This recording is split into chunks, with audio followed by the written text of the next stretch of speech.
When you play the Game of Thrones, you subscribe and like, or you die. There is no middle ground. All right, hello YouTube, welcome back to the Grease Comedy YouTube channel. In today's video, we're going to be ranking all of the POVs from a Game of Thrones. Now, I mean the first book. I don't mean the whole series, just a Game of Thrones. And as you guys know, I have been doing a deep dive and reread of a Game of Thrones. It's taken me about a year and 7 months to get through the entire book, page by page on YouTube. And this whole time, I've kind of been hinting at it to you guys. I've been rating all the chapters, putting them in order, and giving them a rating like out of 10. And so today we're going to briefly talk about the POVs, why I believe some are really good and some are not bad, but they're maybe not as good as others. And so that is going to be the discussion point of today's video. With the POVs of a Game of Thrones, I think a Game of Thrones, out of all 5 books, has the most consistent quality of any of them. And what do I mean by that? I mean, there's not a lot of chapters that I look at in this book and I go, that really wasn't a great chapter, right?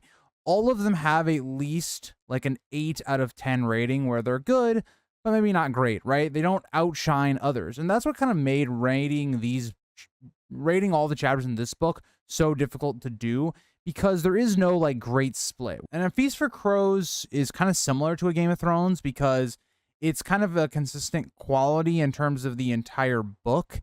But I think A Feast for Crows, why I don't like it as much as a Game of Thrones, is I think a Game of Thrones highs are much higher than A Feast for Crows. But enough of that talk. Let's get into my ranking of the POVs. I am not ranking Will, by the way, just because he's one chapter. It doesn't really feel fair to throw him up here. But I'm just ranking the 8 that actually have more than one chapter. So let's start off with number 8. I feel like this really is not a surprise if you have listened to me on this channel enough or have been like watching the rereads, but number 8 is Bran. He comes in with an 8.57 rating out of 10. So even number 8, my least favorite POV of the book, pretty like highly rated, right? If I was doing something like a Dance with Dragons, that'd probably be more like in the middle than the bottom.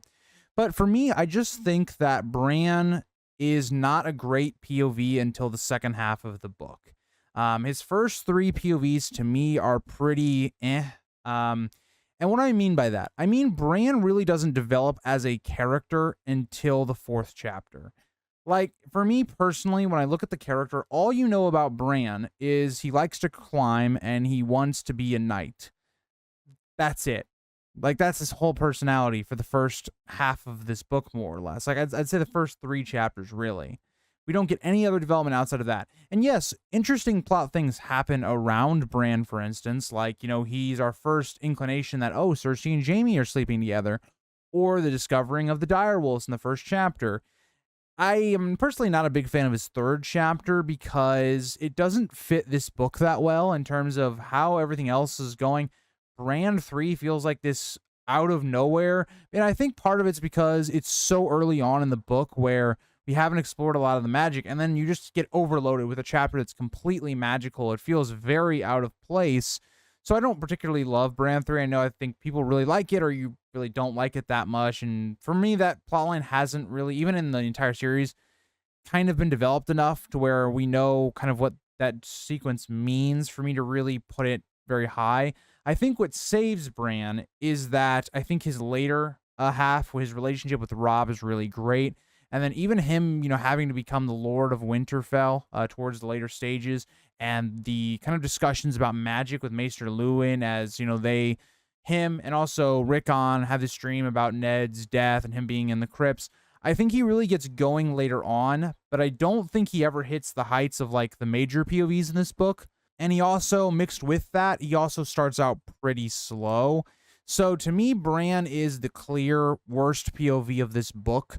But I don't say that meaning like he is a bad POV. I did find a number of his POV chapters actually very enjoyable, but somebody has to be last, and that is Bran in this book.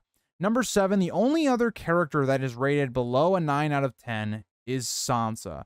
Sansa has an 8.92 rating out of 10 for me because she's just, I don't know how to say this without it sounding bad, but she's kind of just a mid POV. Like, all of her chapters seem to be of like a certain quality, right? They're not bad chapters, but none of them really go up and beyond. And so she's different in terms of Bran because Sansa doesn't have any like chapters where I look at that and I'm like, yeah, that was a really bad chapter, or not a bad chapter, but maybe a weak chapter of the book. None of those kind of stick out for Sansa. She has a lot of chapters. If you look at my rating when I do the chapters, probably in the coming weeks or maybe next week, a lot of her chapters are kind of ranked around the middle. And that's kind of how I feel about Sansa. She just has a lot of middle chapters where it's like her as a POV, as a character, this is not her book, right? She doesn't develop the most in this book. Like, yes, she starts out as a character that's completely naive, that believes in all these fairy tales, and that arc really is not like a one-book arc. Whereas, like, other arcs in this book are one arc. So Jon is kind of a one-arc character in this book. Dany has one arc that she really goes through. And so they feel more compelling the way they end, even like Arya as well, and Catelyn and Ned. Whereas Sansa doesn't have that feeling. Her arc isn't really going to be concluded until like Storm of Swords, when she leaves King's Landing. Her arc takes over multiple books. And so that does kind of hurt her in this book because she doesn't really have a resolution as much as the other characters do in this book. I think actually out of all the characters, she has the weakest conclusion just based upon the fact that it doesn't really resolve any issue or thing that's been building for Sansa, right? It's more like Sansa ends on this point where she realizes what she has to be. You know, she's grieving for Ned and all these things, and she's lashing out on Joffrey, and she realizes how that's not going to work. And so it's more like George is establishing where Sansa's going to go in the next book. It doesn't feel like it's concluded her arc from this book at all. And again, you'd say, well, she's not believing in all these fairy tales and stuff, but she still is, right? In book 2, she's still with Dantos, believing those things. So again, I think the major takeaway for why Sansa is this low is just the fact that she is a pretty okay POV in this book. She's not an outstanding POV, but she's also not bad at any point. She's just kind of in the middle. And she's really not able to shine because of Ned and Arya and King's Landing. And even in the beginning of the story where she starts, she doesn't start until the Trident, so she actually has a very late start as well. She's just the POV of she's kind of the POV of all of the 8 to me that feels like they didn't get the attention they needed to develop as much as kind of the others did, which is weird given the fact that she has more POVs than Arya. It just feels like Arya is more focused on than Sansa. That's kind of the way I will kind of say it, I guess. Number 6 is Jon. And you guys might be surprised Jon being this low, but Jon is rated a 9.04 at number 6. That tells you enough about a Game of Thrones quality. I have 6 of the 8 POVs rated a 9 out of 10 or higher. And I kind of want to talk about Jon and Tyrion here at the same time because they're rated about the same. Number 5 being Tyrion with a 9.06. So again, they're really very close. And I actually think it's interesting because I think they both are very similar in the way I judged them. I think both of these characters are not bad to start off, but they are definitely like the less interesting POVs of like the first half of the book. Like Tyrion is a weird one because in my opinion, his early chapters are almost completely towards building other characters. So for instance, on Tyrion, right? Like his first couple chapters, you have the first chapter being kind of a building up of all the Lannisters, right? So you're seeing, for instance, Joffrey through his POV, the Hound. You're seeing Cersei and Jaime and Tom and Myrcella. It's a very short chapter. It's a lot about their family dynamic. And then going forward, it's a lot about building up Jon. And then after he leaves the Wall, it's kind of about, okay, you kind of have the starting of his character as they're making their way to the Vale. And when they get to the Vale, it's kind of when we really see Tyrion. But the problem with Tyrion is I think you don't really see him develop as a character. Like the story in his chapters are not focused on him as a character until after they leave the Eyrie. Like his first chapter with Bran as they're getting the mountain clans on their side, and he's telling about the story of Tysha. That's when the character of Tyrion really gets going. And so I think very similar to like Bran, for instance, he's a character that starts kind of slow but really gets going later on, and he hits way higher peaks than Bran. And also his chapters at the beginning are kind of better than Bran's. So it's just kind of like a better version of Bran in a sense. And Tyrion's just more interesting as a POV than Bran is himself. And Jon, why I have Jon a little bit lower than Tyrion is I think, one, Tyrion's more of an interesting read in terms of just the way Tyrion thinks about things and his dialogue and things like that. Jon is someone that really hits his stride, and I'd say the last 3 to 4 chapters of the book. Really, when you get a bunch of things happening, like Maester Aemon's reveal, and his speech about, love and being the death of honor and duty and all that stuff, and, the assassination attempt on Jeor Mormont, and him, leaving the wall and maybe not coming back, but he's brought back by his friends, and Jon having this resolution where he realizes that he has to be a man of the Night's Watch. He can't help his family. And so he has a compelling end to his story as well. And I think all the characters in the Game of Thrones do, outside of like Sansa. I think hers is the weakest. Not bad by any means, but feels a little underwhelming for the character in comparison to how all the rest of these characters feel like they're perfectly concluded in this first book. But Jon, to me, it just takes him a little bit longer to get going than Tyrion, for instance. And also the idea that Tyrion is a much more, I think, developed POV, and that's just because he's an adult character, where Tyrion knows what he is already, so you don't have to take as much time building up Jon as what's his identity, who is he going forward. And so Jon is a notch lower than Tyrion, but they're very equivalent to me. I think it doesn't really matter where you rate them in terms of as long as they're together, because I think they're very similar. Now, number four. Number 4 is a very difficult one for me to rate, because Arya, to me, is really held up because of her last chapter. Because in a lot of ways, Arya, if you look at most of the book, she only has 5 chapters, right? I would say Tyrion and Jon, if you looked at consistency-wise, they're more consistent than Arya is. But Arya has like a top 5 chapter of the book because she has, Ned's death, right? I have Arya's last chapter ranked as my 3rd favorite chapter of this book. So that kind of tells you, right? She definitely gets carried because of her last chapter, because it's a culmination of everything she's learned, right? Her survivability skills, being able to survive in King's Landing, not falling for traps that have been laid for her, like the guys at the boat dressed up as Stark men, how she's been able to survive in King's Landing, all this culminating in this moment that, Ned dying, right? It's this roller coaster of emotions because it's been built up to by Ned and Sansa's POVs, and now Arya gets the resolution, and it's the end of a beloved character. So I think that chapter really helps Arya, because I think her first chapter is actually one of the weakest of the book. And you might be thinking, well, whoa, I mean, it's, it's Arya 1, like, you got to build up a lot of stuff, and that's true, but there just isn't much that happens in that first chapter for her. It's her, taking lessons with Sansa, trying to knit and, make stuff and be ladylike, and she's not very good at that. And it just shows basically the differences between her and Sansa. And then also it's a good chapter to kind of introduce her and Jon, and also seeing like Robb and Joffrey's potential rivalry and where all that's going. But outside of that, right, because she has 2 polar opposite ends, right, where she has one of the best chapters and one of my least favorite chapters of the book. And again, when I say least favorite chapters, I still like the chapters. It's just somebody's got to be the least favorite in a Game of Thrones, right? I love pretty much all the chapters I covered. It's just there's a couple outliers where I'm like, yeah, they got to be at the bottom, where they have to be at the bottom. And Arya, to me, she has the fewest POVs, which holds her down, because, for instance, having one of those lower rated chapters is going to bring you down a little bit in your rating.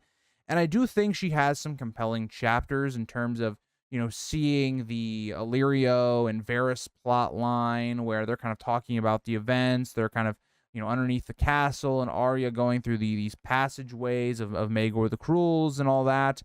And that's really awesome, and building up a lot of suspense. Her feeling guilty after what happens at the Trident, because we don't see her until they actually get to King's Landing and through a POV, until after her first one. So she has her first one at Winterfell. She's not a POV for any of the journey to King's Landing, and then she is kind of a POV in King's Landing. And then just her dynamic with Syrio Forel, even her 4th chapter is really amazing, showing that she's learned all these skills from Syrio, trying to, sneakily get out of the castle and, live, more or less, in her eyes. So I think she's pretty good. Now, I think for me personally, you could basically switch up any of 4 through 8. I don't really feel like it's that much of a difference between all of them, outside of maybe Bran. I think Bran, to me, is far be it the worst POV of the book, but I think that, you could rank Arya, Tyrion, Jon, and Sansa in almost any order, and I wouldn't have too many arguments with you. But I think the top 3 are the top 3 of the book. I don't think any 3 of these POVs should be outside of the top 3. They are, to me, the dominant 3 of the book that are by far way ahead of the others. But let's start off. So Catelyn came in at a... Oh, and Arya, by the way, I did want to point out for Arya, before we move on, I did give her a 9.2 out of 10, just so you can kind of see the ratings of the chapters. She was a 9.2, so quite a big difference away from Tyrion at a 9.06, but I just did want to point that out before we moved on.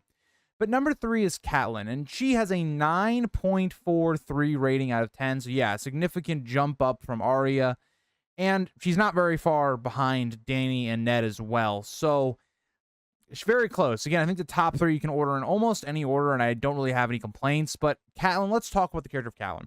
To me, Catelyn is one of those great characters because they're so human, right? We get so much of her dealing with the issues of this conflict that's led to her son, being almost assassinated, her husband who's been arrested and then dies in the Capitol, all the stresses she's going under. She's at a constant state of emotion versus logic, and so that makes her a very human character, probably the most human character of the book.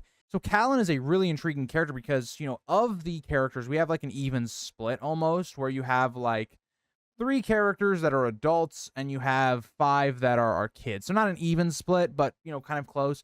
And Catelyn feels a lot like that, a lot with Ned as well, as I'll talk about when we get to Ned. But Catelyn, to me, you look at the chapters that get her up here. She has the King of the North chapter, one of my favorite chapters of the book, top 5. She has Tyrion's abduction chapter, which is another great chapter. She has Tyrion's trial by combat. Catelyn falls into this point where not only is she a very interesting character like, say, Tyrion, but she also gets all of the best moments of her plotline, right? Because she gets all of Robb's plotline that we see after he leaves Winterfell. She gets the resolution of Tyrion. She gets the journey to the Eyrie. She gets the stuff at the Twins, which is fantastic. I just think, to me, Catelyn is the perfect blend of, she has a lot of big plot points and also at the same time is a very intriguing POV. And I know a lot of people don't like Catelyn, and that really doesn't factor into the way I try to rank this POV, because I at times don't like Catelyn either, but I also can recognize that she has some of the best moments of the book and is one of the most well-developed characters of the book. Now, number 2 and number 1 actually have the same rating. So I actually could have gone either way. I just decided to go one way or the other because I felt like one of them deserved it more than the other. But let me continue on. So number 2 is Daenerys. So Daenerys, to me, she comes in at a 9.47 rating out of 10. So yeah, barely above Catelyn, but she is tied with Ned in terms of how I rated all of her chapters and Ned chapters. I think this is the biggest surprise to me. I knew that Dany was, good in this first book. I thought, more comparable to like Tyrion and Jon good. But I reread these chapters, and I won't lie. Daenerys is the POV I look to the most. And a lot of that is because, you get a lot of Ned in this book. So you almost feel overwhelmed by how much Ned you get. It feels like every other chapter is a Ned chapter. And Daenerys is kind of a break from the Westeros politics. And so you would think, okay, that's going to make Daenerys feel disconnected from the story. It's going to make her feel not as interesting because she's not involved in the main story. And I think some of that is true for her, especially in the next, couple books, because she is very disconnected from the actual main story. But not so in this book. She is very much connected to the normal story. Things that happen in Westeros impact her in Essos. And so I want to talk about Daenerys because I think of all of the children characters, the characters that are looking for identity, that are going through and becoming, an adult much quicker than they need to, I think Daenerys is the most developed and well-written character of the 5. I think her character is very similar to Jon in terms of the structure, but in that regard, Daenerys, to me, is more compelling to read. Right off the get-go, her dynamic with Viserys is one of my favorite elements of this book. Not only because I think Viserys himself is an interesting character, an interesting character to study, it's interesting to see the dynamic between the two. As Daenerys, every single chapter starts to come more and more into her own. In the first chapter, she's this timid, nervous girl that's being abused by her brother and all this stuff. The second chapter, she's having to marry this Dothraki warlord, and She again she's powerless to do anything about this as she's sold into the Dothraki. The third chapter, she seems to gain more of that confidence as she, has been with the Dothraki for a long time. She's growing stronger and stronger and stronger. And we see that relationship with her and Viserys start to break down, whether it's, Viserys trying to basically tell her why is she commanding him, and him getting basically whipped and all that stuff. And it just is a interesting moment because you look at it and it's Daenerys, coming into herself, and Viserys' downfall. Each chapter foreshadows it more and more until you get to the middle point of the book where it's, Viserys dying, and Dany 5, one of my other favorite chapters of the book.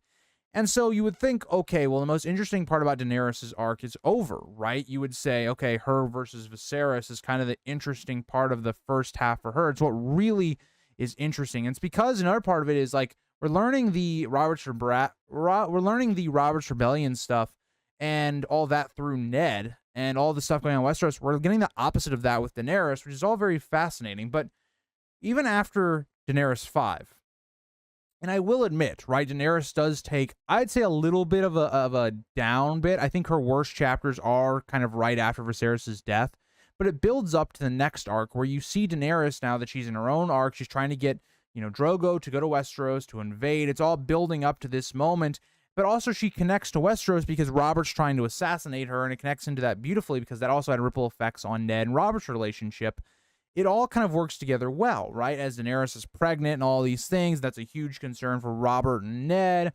And I love the way Daenerys is processing all these things, where she's still reliant on Drogo, and we see what her actions kind of lead to, right? Where there's warfare.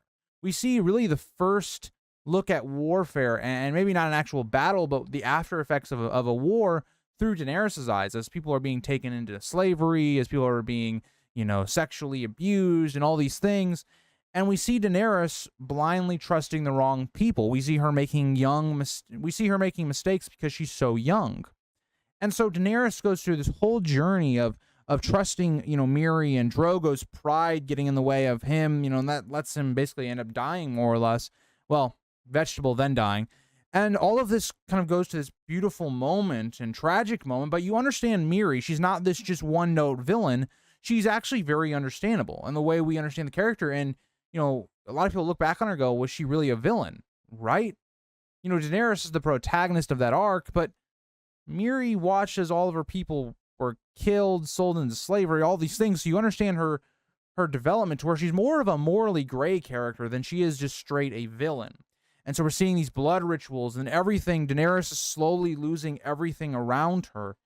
She's losing her child, losing Drogo, having to kill him in a heartbreaking chapter. That is the speech about what life is.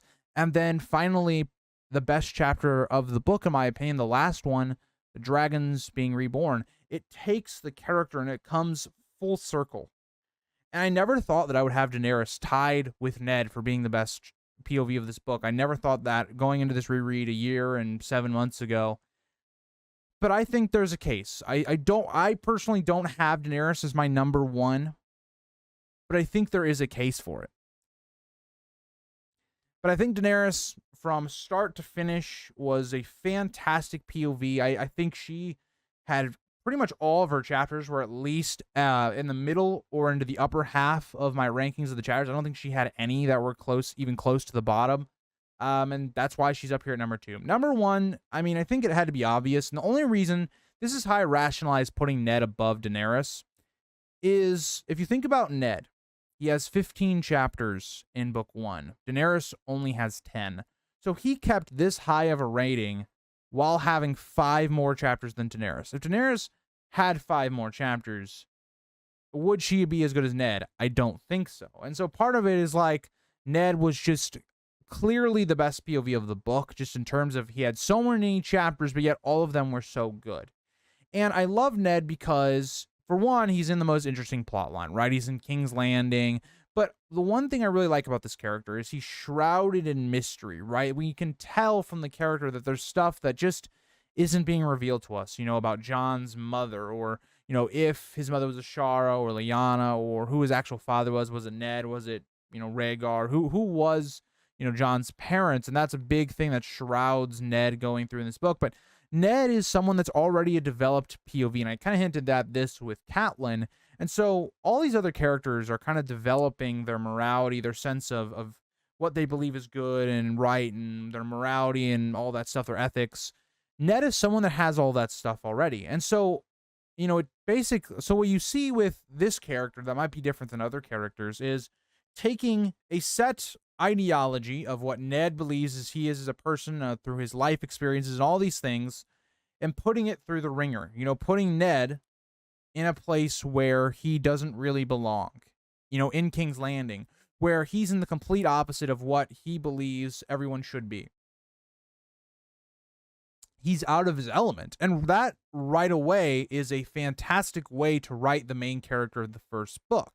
But not only that, right, because you also have Ned being involved in this kind of murder mystery, right? Not only uncovering why Jon Arryn was killed, and was he killed by the Lannisters to begin with, but you also have to figure out, okay, well, how is that connected to then Bran's death, and what was Jon Arryn trying to find out, and this reveal that Jaime and Cersei are the parents, that Jaime and Cersei are the parents of, these 3 kids, and so how that changes everything and puts everything into the right spot. Even though Ned doesn't figure it all out, a lot of it does kind of start to make sense now.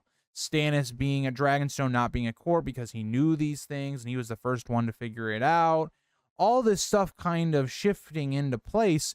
It's very compelling writing, right? All of his chapters are fantastic because they test Ned, right? They push Ned to his boundaries, right? He even gets to the point where he is forced to try and bribe the Gold Cloaks. That's not something Ned would do. And so he's pushed and he's pushed and he's pushed, right? It's starting off with, in one of his early chapters with, what does he do when he obviously knows Joffrey is lying about the attack that happened on him with Arya and Sansa and the Trident? Well, what does he do there, right? Obviously, he knows that Arya didn't actually try to kill him or any of these things, that Joffrey's a liar and all these things, but he's forced to kill a direwolf because he believes that that's for the better good of him trying to save his friend Robert and his brother. Robert, really, it's his brother, it's family to him. And all these things, he's putting his family through some quite awful things. And as it goes forward, and it turns, it just keeps pushing him and pushing him. Does he allow for the council? Robert's wanting to kill Daenerys and her child. Ned doesn't allow those things. He doesn't want a child to be innocently killed, pushing him more and more and more.